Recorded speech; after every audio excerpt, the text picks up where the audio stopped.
Women in Finance est la série de podcasts qui interroge des femmes clés du secteur de la finance. Elles incarnent une vision, un parcours, une fonction et elles apportent un regard différent sur la finance en livrant des anecdotes sur leur expérience et leur expertise métier. Je suis avec Katharina Dalka pour Women in Finance. Katharina, bonjour. Bonjour, quelle introduction. C'était magnifique.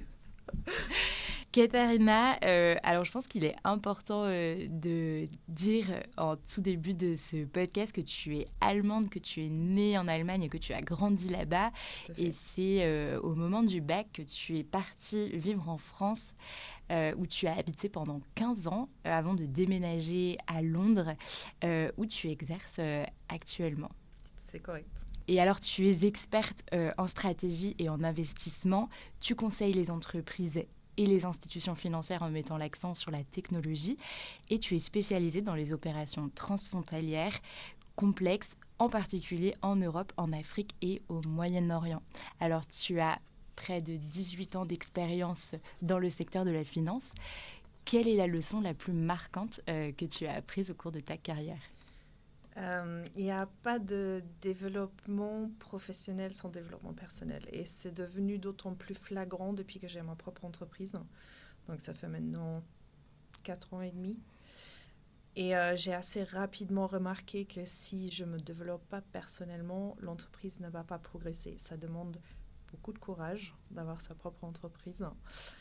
Et ça se travaille, c'est pas quelque chose qui est donné à tout le monde. Ça n'a pas été toujours donné à moi à tout instant. Et je l'ai vraiment travaillé très consciemment. Et est-ce que tu as un exemple concret de ce que ton entreprise t'a permis de développer d'un point de vue personnel ? Oui, le rapport à l'argent, en fait. Donc, je travaille dans un métier d'argent. Ça, c'est mon rapport à l'argent professionnel. Et puis, quand on devient entrepreneur et on doit générer ses propres revenus, il y a une certaine peur qui vient avec. Ce n'est pas un salaire qui tombe tous les jours, et tous les mois plutôt. Et donc, j'ai dû appréhender ce sentiment de ne pas savoir quand exactement l'argent vient. Et donc, maintenant, ça va beaucoup mieux parce que l'entreprise tourne, ça fait 4 ans et demi, voilà, on est bien établi. Mais au début, c'était quelque chose. Il fallait vraiment que je travaille à ne pas me laisser abattre, à prendre un nouveau job dans la City, dans une banque, dans un fonds d'investissement, etc. etc. Donc, effectivement, tu es entrepreneur. Tu as fondé Stellar One et tu as également cofondé Didon AG. Est-ce que tu peux nous parler de ces deux entreprises et nous expliquer comment tes activités au sein de ces deux entreprises se complètent ? D'accord. Alors, commençons par Stellar One. Donc, c'est une entreprise de conseil et de corporate finance. Donc, nos clients sont soit des investisseurs, soit des banques, soit des grandes entreprises de la technologie. Et on les conseille dans tout ce qui est stratégie corporate et puis investissement. Et on s'est spécialisé dans la technologie parce que c'est là que j'ai grandi, entre guillemets, professionnellement parlant. Et j'avais vraiment envie de faire quelque chose de très spécifique. Je n'avais pas envie de faire quelque chose de généraliste. J'avais envie de me spécialiser, d'être très précis, de connaître en long, large et travers de quoi je parle. Aussi parce que je trouve que le métier du conseil a plutôt mauvaise réputation. Donc, je n'avais pas envie de donner les types de conseils super high level qui n'est pas applicable, qui n'est pas tangible. J'avais vraiment envie de construire quelque chose ensemble avec les investisseurs, ensemble avec les entreprises, ensemble avec les banques, donc banques très spécifiquement fintech. Et ça se faisait qu'à travers la spécialisation. Voilà, et aujourd'hui, on est une équipe de 4 personnes, 4 femmes. On est une équipe purement féminine. Et toute mon équipe est tout autant spécialisée, en fait. Donc ça, c'est entreprise numéro 1. Donc ça, c'est mon entreprise qui m'appartient. J'ai aussi cofondé Didon AI. Et donc, on fournit un logiciel pour faire des évaluations dans la finance durable. Plus précisément, on a construit un logiciel qui permet de digitaliser la totalité de la taxonomie européenne, qui est une réglementation très précise dans le champ de la finance durable. Et aujourd'hui, je préside le board de cette entreprise-là. Et les activités sont très complémentaires parce que d'un côté, je suis entrepreneuse dans la tech, de l'autre côté, je suis conseillère dans la tech. Et c'est vraiment un privilège parce que je sais ce que ça veut dire de gérer une entreprise et je sais ce que ça veut dire de conseiller. Donc, c'est très, très complémentaire et ça nous permet, chez Stellar One, d'avoir une approche vraiment très hands-on par rapport à ce qu'on dit. Et de l'autre côté, je peux appliquer toutes les méthodologies que j'ai dans le cadre du conseil chez Dydon. Donc, un parcours complémentaire. Oui, tout à fait. Donc, tes 2 entreprises ont un focus particulier sur la technologie. Concrètement, comment est-ce que vous aidez vos clients ? Alors, du côté Dydon, c'est vraiment fournir un logiciel qui facilite la vie aux banquiers et aux entreprises pour faire face à cette réglementation, parce qu'elle n'est pas facile, cette réglementation. Il y a beaucoup de problématiques liées aux data, liées au processus d'évaluation qui est extrêmement complexe. Donc, nous, notre objectif, c'était vraiment de faciliter l'évaluation par rapport à cette réglementation et de la faire plus simple possible, imaginable, et aussi le plus transparent. On utilise de l'intelligence artificielle pour le faire. Souvent, c'est un black box. Beaucoup de gens disent « ouais, c'est de l'intelligence artificielle » et puis finalement, on ne sait pas très bien ce qui est derrière ça. Et donc, chez Dydon, on a décidé d'opter pour une approche totalement transparente, c'est-à-dire que ce qu'on fait dans l'outil est très bien visible pour nos utilisateurs, ils comprennent très bien le processus, etc. Chez Stellar One, c'est quelque chose que je disais déjà avant, on est très focus tech, on ne fait rien d'autre, donc on sait de quoi on parle. Et aussi, c'est du conseil qui est très hands-on. Je vais pas dans des entreprises à dire oui, dans 10 ans, il faut que vous fassiez cela, et c'est très high level. Pas du tout, c'est vraiment, on intervient sur des problématiques très, très concrètes. Des deals, c'est la chose la plus concrète. Le plus souvent, je nous compare à des chirurgiens de cerveau plutôt que des médecins généralistes, en fait. Là où d'autres cabinets de conseil sont très généralistes, et enfin, il y a aussi besoin de ça, c'est juste pas notre créneau à nous. Nous, on est vraiment des chirurgiens du cerveau qui viennent quand ça fait très très mal. Est-ce que tu as un exemple de problématique et de solution que vous avez pu apporter à un client sans forcément citer de nom ? J'ai un exemple très concret. Donc, on a un client, il y a un compétiteur qui lui fait très très mal, spécifiquement dans plusieurs appels d'offres. En fait, ce compétiteur est venu et a gagné l'appel d'offres. Et donc, le client est venu chez nous et dit on ne comprend pas ce qui se passe, pourquoi on ne gagne pas ces appels d'offres, tout le temps ça nous énerve, c'est notre némésis, qu'est-ce que tu peux faire ? Et du coup, ce qu'on avait fait, c'est qu'on a mis en place un competitive workshop où on a invité toutes les personnes qui interviennent dans ces RFP, dans les appels d'offres. Et on a commencé à poser des questions. Bon, expliquez-nous ce qui se passe exactement sur le plan contenu. Où est-ce que vous vous faites battre ? C'est quoi les arguments qu'ils utilisent ? Et puis, on a élaboré toute une stratégie derrière pour contrebalancer cet argumentaire qui était très, très bon. Le compétiteur, il était très fort. Et donc, on a élaboré toute la stratégie qui a contrebalancé, avec succès, ce compétiteur-là. Par rapport à Dydon AI, comment est-ce que vous utilisez l'intelligence artificielle pour aider les entreprises dans leur ambition à implémenter le développement durable ? Alors, une des problématiques majeures du développement durable, c'est les données. Parce que pour faire une évaluation, il faut les données. Donc, et non seulement des données, mais des données de qualité, en fait. Et il y a toute une partie qui est très, très laborieuse, voire impossible pour l'être humain, c'est de collecter toutes ces données, évaluer toutes ces données, et puis dire c'est données de bonne qualité ou pas. Et donc, on utilise, par exemple, l'intelligence artificielle pour faire ça, en fait. Ce qui serait de l'ordre soit de l'impossible, soit une tâche très, très longue pour les êtres humains, en fait. Et donc, l'évaluation de la qualité des données et l'évaluation tout court de est-ce que c'est en ligne avec les réglementations, ça c'est quelque chose que l'intelligence artificielle fait très bien chez nous. Est-ce que tu peux nous raconter une journée type, si journée type il y a? Une journée type, ça n'existe pas chez moi. Je pense que c'est ça la joie de ma vie professionnelle. Mais il y a différents types de tâches en fait.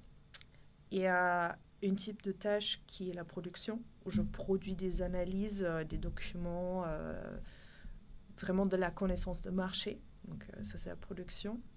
Il y a une partie qui est la vente, où je vais aller voir les clients, je discute, ils viennent chez moi, on discute de leurs problèmes, j'écris des propositions, je vends des propositions, je signe des propositions. Il y a une partie qui est la négociation, qui est un peu ma spécialité, hein, parce que je suis très bien formée dans ce domaine-là. Et ça occupe une grande partie de ma vie professionnelle, non seulement pour les deals, mais aussi en tant que présidente du board, pour des arrangements commerciaux, les contrats de travail que je dois négocier avec des nouveaux employés, par exemple.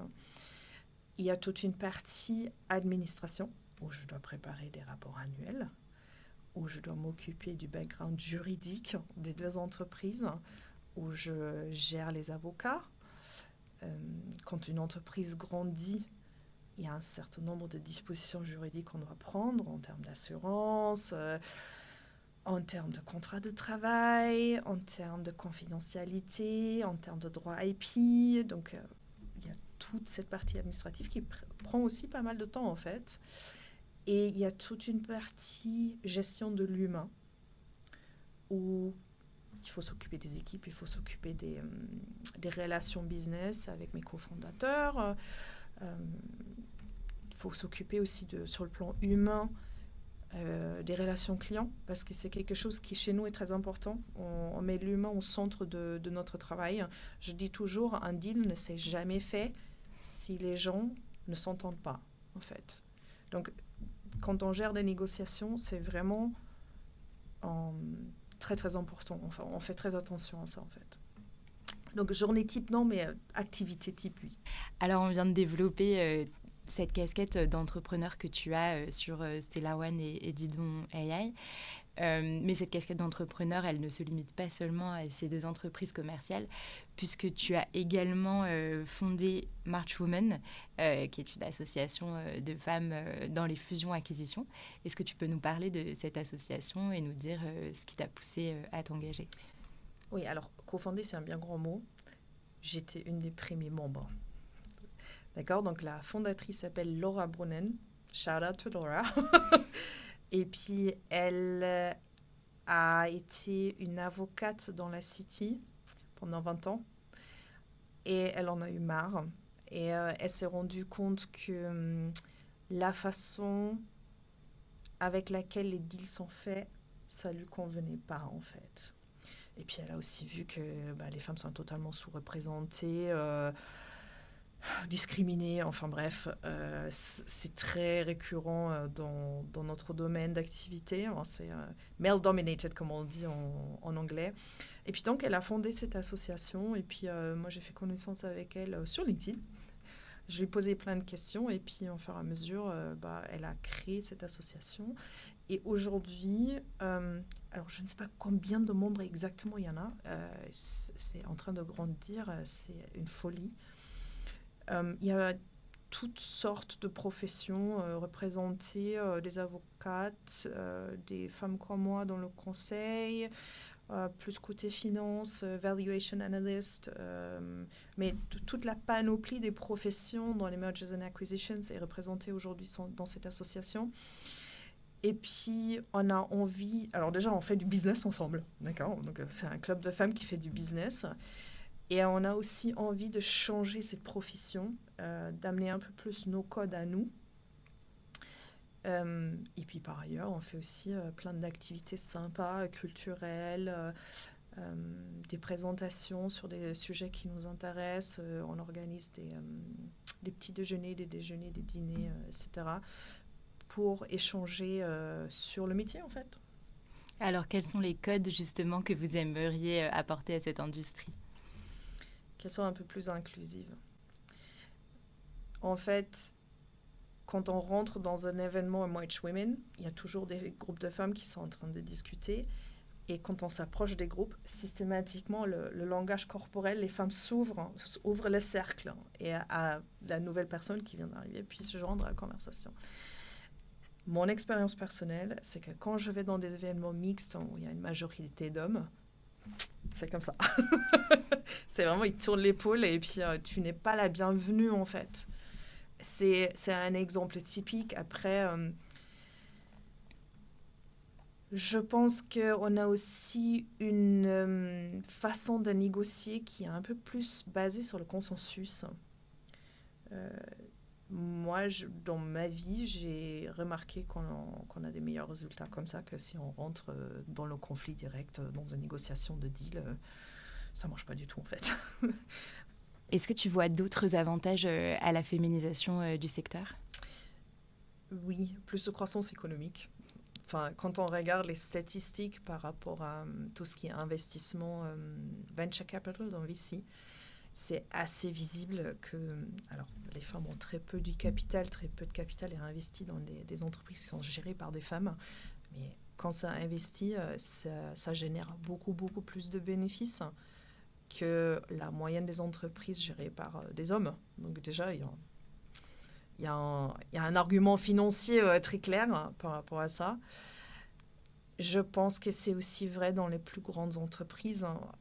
Une fois de plus, les statistiques ont montré que le plus il y a de diversité, ce n'est pas uniquement femmes, c'est aussi orientation religieuse, sexuelle, enfin bref. Le plus l'entreprise prospère, en fait. Donc, il y a un argument financier très clair et puis il y a aussi un argument éthique où il me semble que la moitié de la population est féminine. Donc, je sais pas, ça me paraît une évidence que voilà, ça sera aussi le cas dans mon métier. Est-ce que tu as déjà été toi-même victime de discrimination, qu'elle soit positive ou négative, en tant que femme ? Alors, je suis en train de réfléchir à la discrimination positive. Ça m'est jamais arrivé. Je pense que là, c'est la première fois un peu que je suis dans un cadre. Ah non, c'est pas vrai. Là, récemment, en fait, on a explicitement demandé que ce soit une femme qui parle sur une scène. Mais ça, c'est la première fois que ça m'arrive. Donc peut-être que je n'étais pas assez visible, je ne sais pas. Discrimination négative depuis que je travaille.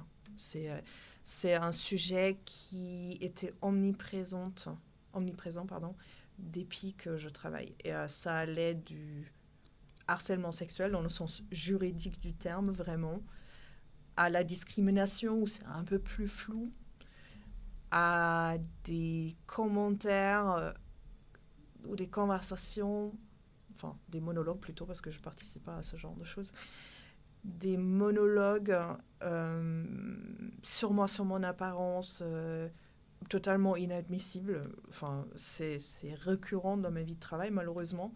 Et c'est très fatigant. Ça demande beaucoup d'énergie de gérer ça. C'est d'une utilité nulle.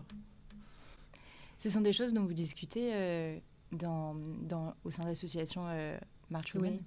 Oui. C'est des choses dont on discute. C'est aussi des choses dont on discute dans mon équipe, parce qu'on est une équipe féminine. C'est des choses dont on discute avec mes amies femmes qui sont aussi entrepreneuses, parce que ça peut être tellement lourd et tellement difficile que parfois on a besoin de support. Support c'est l'anglais. On a besoin de soutien parce qu'il y a des moments où je m'écroule. Vraiment, il y a des moments où c'était tellement dur pour moi, je me suis totalement écroulée. Et, beaucoup de gens me disent on ne peut pas imaginer que tu t'écroules vu comment tu te comportes au quotidien, tu gères une entreprise. Quand on se prend ça en pleine face, c'est pas facile. Est-ce qu'il y a des actions que vous avez pu prendre au sein de March Women pour aider à gérer ce genre de situation ? Alors, concrètement, pas genre dans le sens, c'est arrivé à un de nos membres et l'association qui s'est mise derrière parce que c'est pas le rôle d'une association. Là, il faut avoir un soutien juridique. Par contre, ce qu'on fait, bien évidemment, on se soutient mutuellement avec du conseil, avec du soutien émotionnel, parce que parfois, il faut juste que quelqu'un nous prenne dans les bras, en fait. et par beaucoup d'empathie et de compréhension, parce que c'est un sujet qui n'est pas facile. Est-ce qu'il y a des rôles modèles d'hommes ou de femmes qui t'ont guidé, qui t'ont aidé à être là où tu es aujourd'hui? Alors, j'ai eu beaucoup d'hommes dans ma carrière qui m'ont soutenue, heureusement. J'ai eu un peu deux extrêmes dans ma carrière. J'ai eu l'extrême discrimination et j'ai eu l'extrême soutien infaillible. Et ça, c'était super d'avoir... c'est pas forcément dans le sens mentor du terme, parce que c'était pas vraiment des rôles modèles, mais vraiment des gens qui m'ont ouvert des portes, qui m'ont fait confiance, qui m'ont écouté et qui ont vu le résultat et qui m'ont recommandé derrière. Donc ça, oui. Et puis, j'ai eu un rôle modèle, Christine Lagarde. La façon dont elle agit dans le calme et posé et la façon dont elle a avancé, ça m'impressionne en fait. C'est vraiment quelque chose... je pense que je suis à des années de lumière d'elle, mais j'ai envie de tendre vers ça en fait. Vraiment, ça me fait rêver. Oui, on te sent animée. Ah, complètement. Et quel conseil est-ce que toi-même tu pourrais donner à un jeune homme ou à une jeune femme en début de carrière? Alors, on a cette jolie phrase en anglais qui dit « Ambition drives behavior », ce qui en français traduit, entre guillemets, c'est l'ambition guide le comportement. Et ça a très bien fonctionné pour moi. Je suis quelqu'un de très, très ambitieuse. Et mes ambitions sont sans limite. Et donc, généralement, sur une ambition de sans limite, j'atteins 250%. Et ça aide vraiment d'être ambitieux et de vouloir accomplir les choses parce que tout le comportement suit derrière. C'est aussi quelque chose qu'on utilise pas mal dans la négo, en fait. Ambition drives behavior. Donc, pour avoir une négo qui réussit, il y a aussi des objectifs qui vont avec. Ça, c'est un. Et le deux, c'est la discipline, c'est plus important que la motivation. Parce que la motivation, elle n'est pas toujours là quand on travail d'une manière générale ou notamment dans nos métiers qui sont quand même très prenants où on se prend beaucoup de pression psychologique donc parfois la motivation elle flanche un peu donc quand la motivation n'est pas là c'est la discipline qui fait avancer en fait. Et alors qu'est-ce que l'ambition pour toi? Alors déjà j'ai envie de faire grandir les deux entreprises que j'ai déjà. Et puis là, actuellement, je suis en train de lancer un nouveau produit qui va être une formation en ligne de négociation spécifiquement pour les femmes parce que j'ai remarqué que les femmes négocient pas du tout ou très peu. Et j'ai constaté que c'est parce qu'elles ne se sentent pas en sécurité, en quelque sorte, pour parler d'argent, pour connaître leurs valeurs ou discuter de leurs valeurs. Et j'ai envie de donner un espace à ça, en fait, pour que les femmes apprennent. Parce que c'est bien de parler du gender pay gap, mais s'il n'y a personne qui demande, personne ne va donner, en fait. Et ça, c'est accessible à toutes les femmes Oui, ça va être accessible à toutes les femmes en ligne. On peut souscrire à la formation et puis on peut faire la formation. Dans le cadre de Stellar One? Alors, c'est une autre marque, mais c'est rattaché à Stellar One, tout à fait. D'accord, ok. Bah, on a hâte de découvrir alors. J'ai hâte de lancer. C'est presque prêt. Et ben, merci beaucoup, Katharina, pour cet échange. Merci beaucoup de me recevoir.